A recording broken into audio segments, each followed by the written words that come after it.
NNAMDI KANU is a clear example.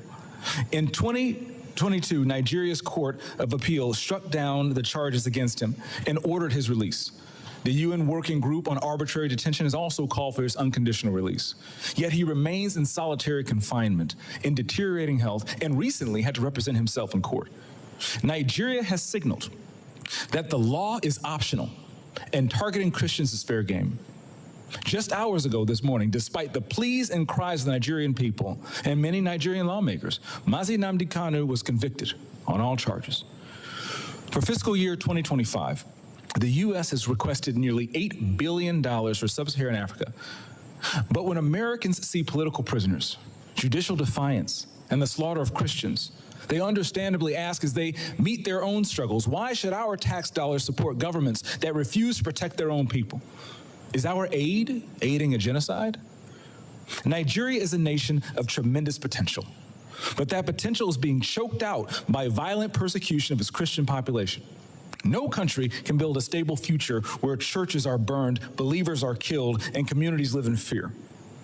Reports have it from the United States Congress that NNAMDI KANU's judgment would never stand anywhere in the world, and the U.S. government have rejected James Omotosho's illegal pronouncement of life imprisonment on NNAMDI KANU. Why is the U.S. reacting immediately that judgment was pronounced by James Omotosho? Yes, they want to saw in the Nigerian judicial system was actually a show of disgrace. It was a show of jamboree. It was the highest illegality in the land. Even for a U.S.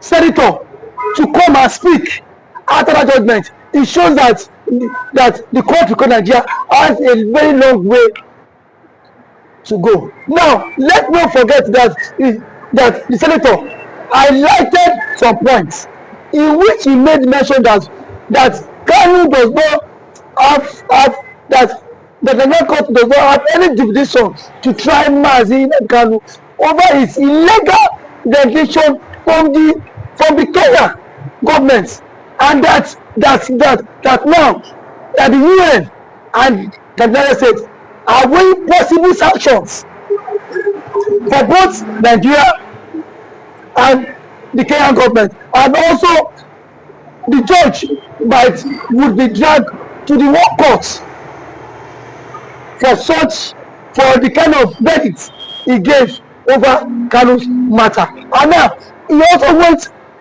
ahead to buttress the point that the Nigerian government claimed that KANU wanted to bomb the Nigerian embassy.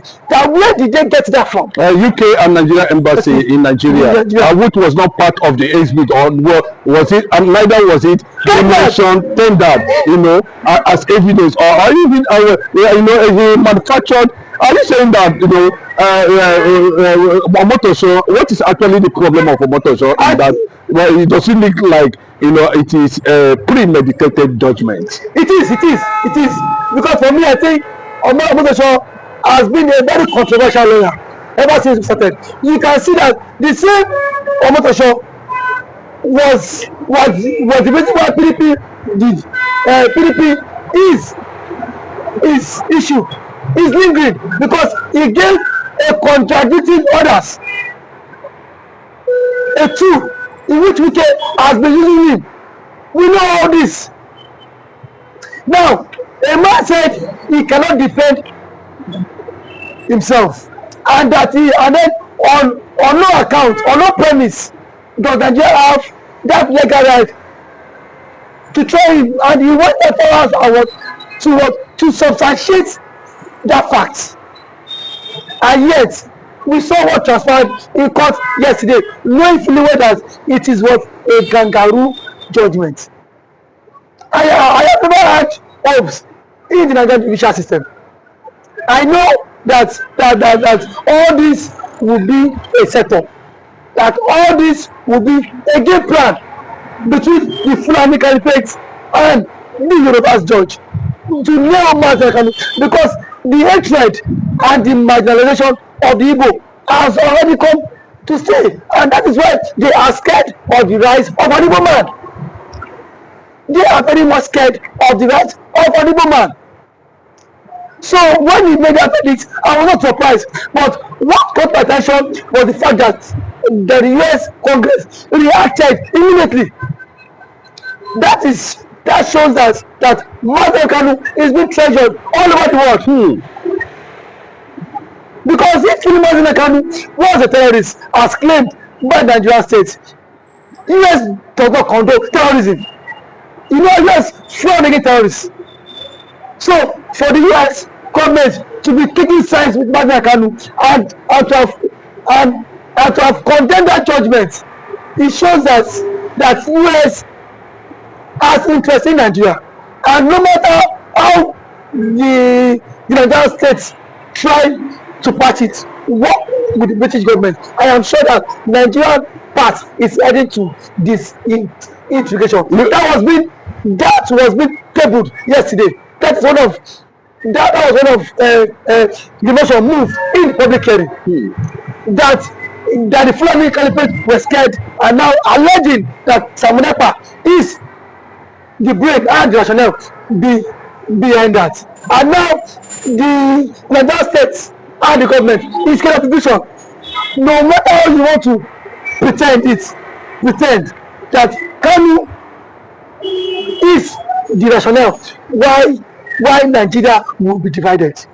It is so obvious because Susiwili made our own presentation at the public hearing yesterday. And let's not forget the influence of Susiwili. She's the current chief of staff to President Donald Trump.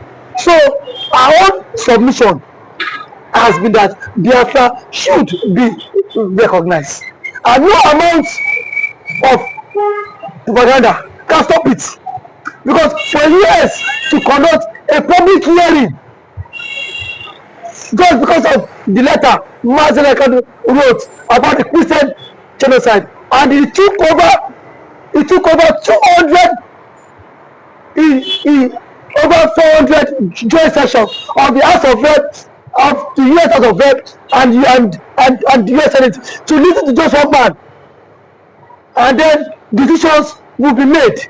It shows how influential this man is. Yes, you said decisions will be made. But let us just look at it from this angle. You know, how passionate you are about looking at that unfortunate judgment. Let me just put it that way. We are from Niger Delta. Let me just use that. Okay, possibly South. You know, would you be able to sound a certain opinion on this judgment from the South angle? How would the South be looking at the issue of Biafra, the issue of Mazi Nnamdi Kanu's judgment? Nobody can deny the fact that South is just a political name. We are from the Igbo extraction. That region, the old Eastern region, sorry, the old Igbo Eastern region. So it shows that every one of us from the axis, we are all Igbo. Just because of the divide and rule being orchestrated by the Fulani, that is why we have the Southeast. Those are just mere camouflage. As a person, as an Igbo man, I strongly condemn that judgment. That judgment does not represent the will of the international community, and that is why they are reacting. And that is why President Tinubu was so quick to send his delegation to the US to plead. Now they are scared. Now they are the one saying that Kanu will get political solution, that they just want to deal with him first. Why are they scared in the first place? Okay, if they are saying that Mazi Nnamdi Kanu condition of political solution, Mazi Nnamdi Kanu might definitely reject that while they pursue the case. The appeal. Do you see this kind of agitation and judgment, you know, bringing South and Southeast as unification bloc to champion and defend their land against jihadists at the end of the day? It is because Kanu has really helped every people from that extraction to know their stance, to know that these people have an hidden agenda. and even the governors are in support of that conquest. Even the governors of those regions are in support of that agenda. And now the people are ready to come back to safeguard their land. And this issue on ground is even beyond the South. It is now at the table of the international community. Confirm. And which one man is Kanu today? Most people felt Kanu should be sober, but Kanu was so happy, knowing fully well that what international community is not involved. It is not even beyond the powers, the shores of Nigerian states. Well, looking at the NNAMDI KANU words, presence, confrontational, a lot of people will say it was root cause confrontational, was Mazi. How would you see Mazi NNAMDI KANU at boss? Let me use that word in the court. Does it tell you that, he's not afraid of death? What I saw yesterday was a fearless man, a man who is courageous, a man who is determined to speak the truth, even in the face of death. No matter what circumstances, it shows that a man who is upright and a man who will continue to defend the truth. Knowing fully well that it was even stated in the Nigerian Constitution that self-determination is not a crime. In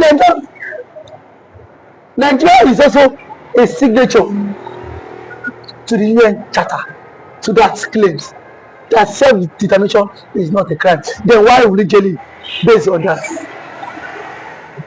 And this is a man who told them that the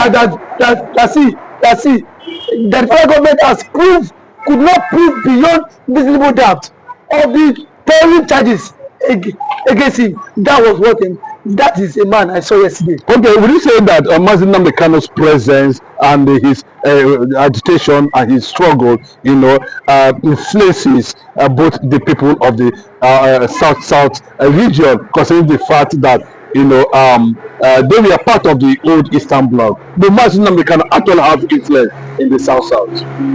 See, but we are not seeing the governors of the South reacting to some of the. You don't need to see the governors of the South are the enemy of Mazi NNAMDI KANU. It is the people who is ready to lay down their lives for the struggle.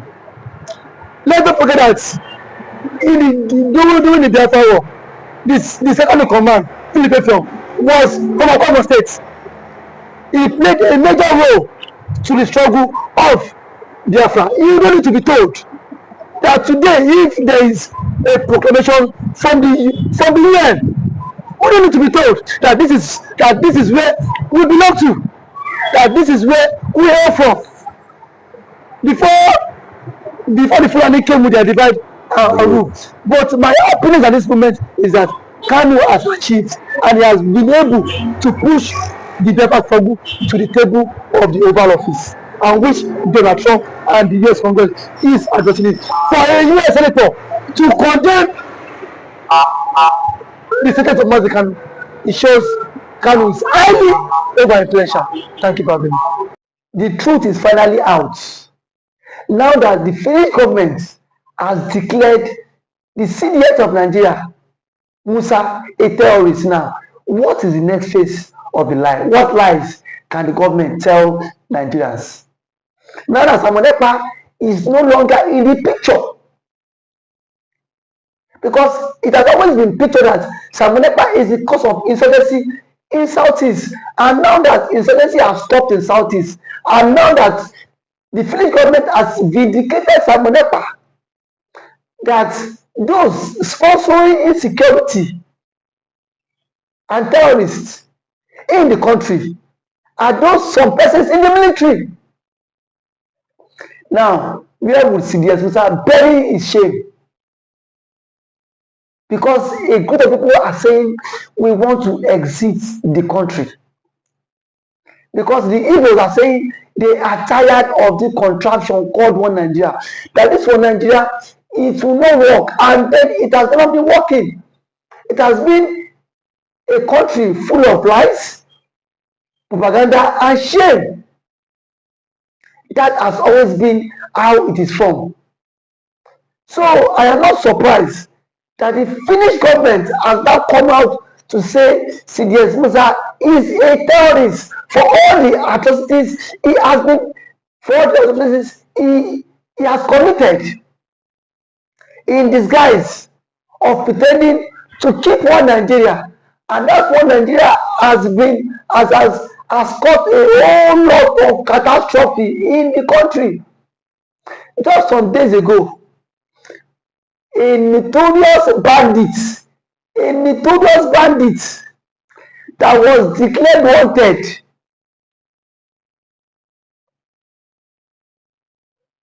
was seen in Katsina State with top government officials going for peace talk. Between Mazi Samonepa and that terrorist, who is more deadly? But here we are today. Mazi Nnamdi Kanu is still in detention. Kanu is still in detention because of the Igbophobia, of the hate. If Samonepa happens to be from the Fulani extraction, Samonepa would not be a terrorist. I can beat my chest because we've seen Fulani militias that have been given amnesty. We've seen Fulani militias that have been integrated into the society. Now that Finland are waiting to the ICC, Nigeria should immediately hand over CDS Musa for custody, because the French government have done their own findings too, and they've seen that something is pushing under the ground, that this man has a connection with these Fulanis, has a connection with these bandits, has a connection with these terrorists. So if they are sincere, they should hand over CDS Musa to ICC for questioning. Because now that the French government has done their own conclusion, I've seen that CDS Musa himself is not innocent in this. Nigeria cannot pretend as if they are not aware that CDS Musa has been declared wanted by ICC and the Finnish government. No matter how they tend to die the matter, it is in the social media space. Everybody has seen it, that CDS Musa has been declared wanted by ICC and the Finnish government. No matter how the Nigerian government want to die this matter, but they are very quick to declare Samonepa and IPOB a terrorist group. Now that the Finnish government and the ICC has declared CDS Musa a terrorist, why is the story not online? Why is the story not flying online? Because they themselves are also part of people championing insecurity and terrorism in the country. And that is why I say that anybody that speaks against the vision of the country, they will do everything possible to take that person off the hook. They will do everything possible for them to take that person off the hook. That is why I see that Mazi Nnamdi Kanu has been in detention. And the Finnish government, they were so gullible to be used by the Nigerian government. They were just too gullible. Because if they were not gullible, why would a country like Nigeria come to tell you that Samonepa is the one sponsoring insecurity all the way from Finland, and you sit your ass down in Finland and you believe them?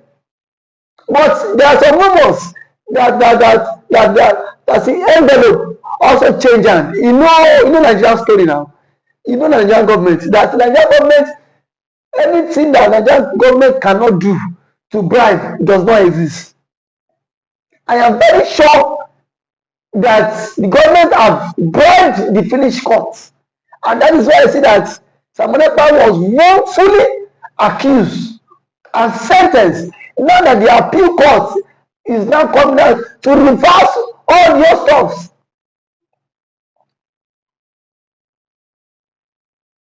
It is now a very clear indication that Samonekpa is innocent of all the charges leveled against him, because the Finnish government has come out to indict CDS Musa, saying that CDS Musa is the major financier of insecurity in Nigeria, and it should be tried by ICC, not just local courts.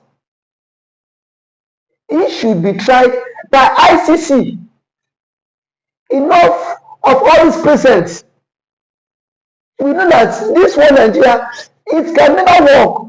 No matter how we tend to rub our heads, no matter how we tend to try to patch things up, that one Nigeria cannot work. And that has always been the current state of Nnamdi Kanu, that one Nigeria would not take us anywhere and that it will not work. Today, the truth is not coming out. The truth is not coming out. Now, the list of people, ICC will publish names of people sponsoring banditry and sponsoring insecurity in Nigeria. Their names will be published. And when that is published, let's see how CDS Musa would escape it. Let's see how CDS Musa would escape the wrath. They have used kangaroo judgments to sentence Samonekpa, but today the truth is not coming out. The truth is not out. That everybody knows the reason why insecurity is still thriving in Nigeria, and it's just because of one person that claims he is protecting the masses, rather underground supporting the fight for terrorism. But the question is, how long can we continue to be deceived? How long can we continue to be deceived by the Fulanis? Don't forget that the CDS is a Fulani man. How long can we continue to be deceived by a Fulani man in our own country? And tomorrow you say that Biafra will not exist. Biafra will exist. No matter how you tend to hold it, Biafra would exist the country. No matter how you tend to keep it, Biafra would exist this country. And I am sure that Nnamdi Kanu and Samonekpa will come out strong, no matter how they tend to do all this rubbish. They will come out strong. If today is the first time I've come across this channel, please can you like this video, share it, comment for more political discourse. Thank you.